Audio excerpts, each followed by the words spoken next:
Within the last 2 years, Naruto and Dragon Ball, two of the most profitable anime franchises in the world, got a new entry in their most popular video game series. Naruto x Boruto Ultimate Ninja Storm Connections in the Naruto Ultimate Ninja Storm series, and Dragon Ball Sparking Zero in the Dragon Ball Budokai Tenkaichi series. Each of these new releases came after the longest break in these games' histories, 7 years for Storm and 14 years for Budokai Tenkaichi. To make up for the wait, these games were marketed as not only the next entry in their respective series, but as the ultimate anime game for fans of the source material. However, only one of these two games garnered the critical and commercial success to really live up to the title of the ultimate anime game. That game being Dragon Ball Sparking Zero. It's been praised by fans and viewers alike for being the definitive Dragon Ball experience. Critics weren't as kind towards Naruto Storm Connections, many writing it off as a glorified DLC rather than an actual new entry. Further critiques include the lackluster amount of new characters, the half-assed story mode, and the pointless gameplay changes. What I want to do is break down these games and compare and contrast them to figure out just how Dragon Ball Sparking Zero succeeded, where Naruto Storm Connections didn't. So, let's get started.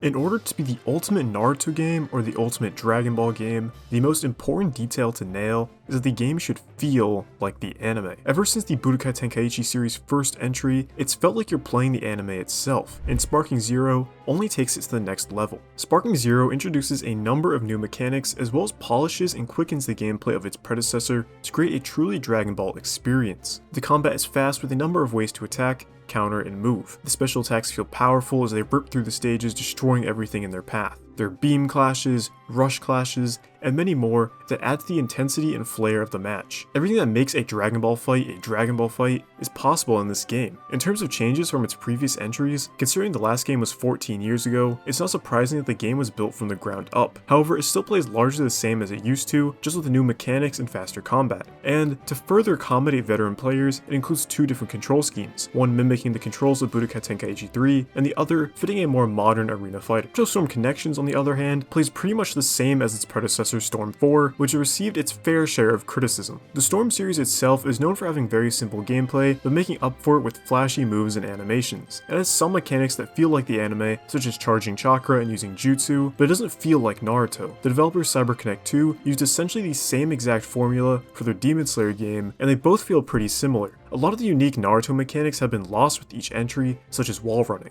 Speaking of losses, Storm Connections' main big new gameplay mechanic was at the cost of other moves. The big thing with Storm Connections was that now every character would be able to wield two jutsus or special attacks, instead of just one like all the previous Storm games. This sounds like a great feature, giving the opportunity to include more classic Naruto moves and attacks. However, they also removed tilt attacks and chakra shurikens. Tilt attacks were special moves that could be executed by tilting the joystick then pressing the correct button. These ranged from simple attacks like a kick to more unique moves like Itachi's Crow Dash. These helped characters stand apart from one another by giving them a unique move that other characters wouldn't have. However, now those are gone and have been replaced by a second jutsu slot, most of which are either just the tilt attack or are a jutsu that other characters already use, such as the Fireball Jutsu, limiting the uniqueness of certain characters. It just seems that after so many Storm entries, rather than building on top of one another, they've instead simplified and boiled down to what we have now, which is a pretty generic arena fighter. To further prove my point, they even added a new control scheme, which is even more simplified, allowing you to basically just press one button and all of the work is done for you. Sparking Zero actually creates a new and updated experience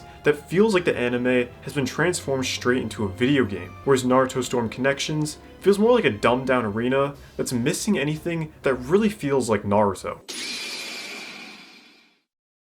When it comes to creating the definitive anime game, it's important to include as many fan-favorite characters as possible. Both of these games feature the largest character rosters in their respective series. Storm Connections has 157, and Sparking Zero has 181. Now, for the sake of transparency, that does not mean that there are 157 and 181 unique characters. Rather, it means that there are 157 and 181 character slots, as multiple different versions and transformations of characters take up different character slots in both games. These are still impressive numbers for sure, but how do the new additions to each game's roster compare to one another? Dragon Ball Sparking Zero introduces 27 new fighters, mainly from the Dragon Ball Z movies and Dragon Ball Super. On the other hand, Naruto Storm Connections only introduces 10 new characters, all of which are from Boruto. Like the overall roster, these counts include multiple versions of the same character. For example, there are multiple forms of movie Broly and new versions of Naruto and Sasuke. Looking at purely the new characters, Sparking Zero does a better job at appealing to fans. Avoiding the obvious fact that there are more than double the amount of new characters, Sparking Zero includes some unexpected characters, such as the Dragon Ball Z movie characters. However, Storm Connections did exactly what was expected. They added some Boruto characters, along with new versions of Naruto, Sasuke, and Boruto himself. Now I do know that the DLC exists, but in its base roster, we should have gotten long time requested characters like Kurenai and Anko. We also should have gotten more Boruto characters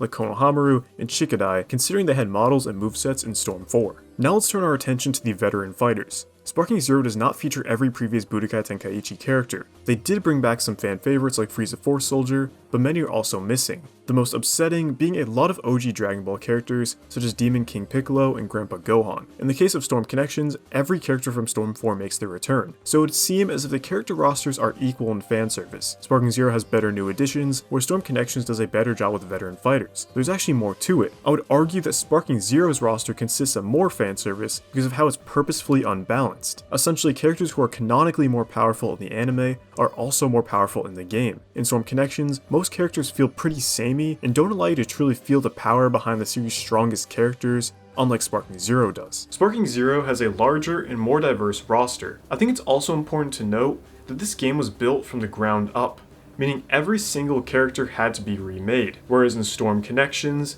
all those characters were just ported over from Storm 4, with very rare moveset changes here and there.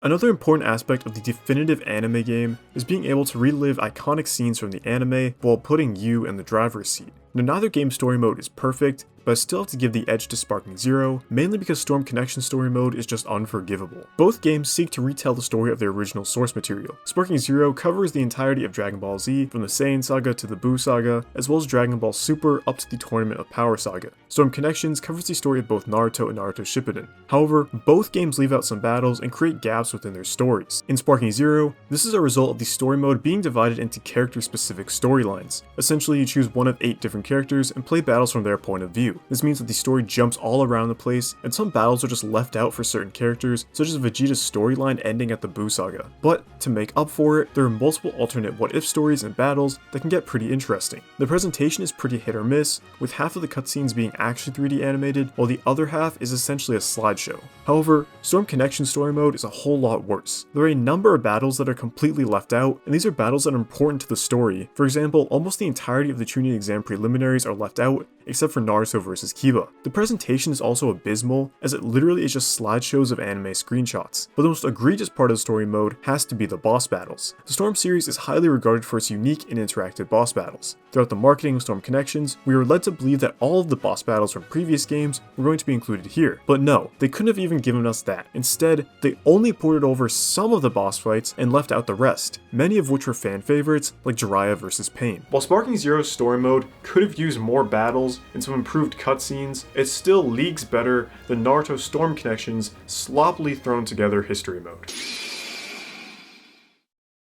The ultimate anime game has to look good, and when it comes to straight visuals and animations, both of these games look great. The models are high quality, the animations are smooth, and the visual effects look awesome. But when it comes to the presentation, it's a different story. Personally, I'm not a big fan of how Sparking Zero's menu UI works, but I can recognize its charm. Essentially, the different tabs on the main menu are each a different location full of different characters, and switching tabs sees Goku traveling between each one. Now, it does get tedious to switch between menus and having to watch each animation play out, but I can't deny that it's really fun to look at all the different details and character interactions that take place on each menu. Storm Connections, on the other hand, features just very simple animations of either Naruto or Boruto. Both games look great, but when it comes down to the small stuff, like the home menu, it's clear the Sparking Zero development team put a lot more thought into it than Storm Connections did.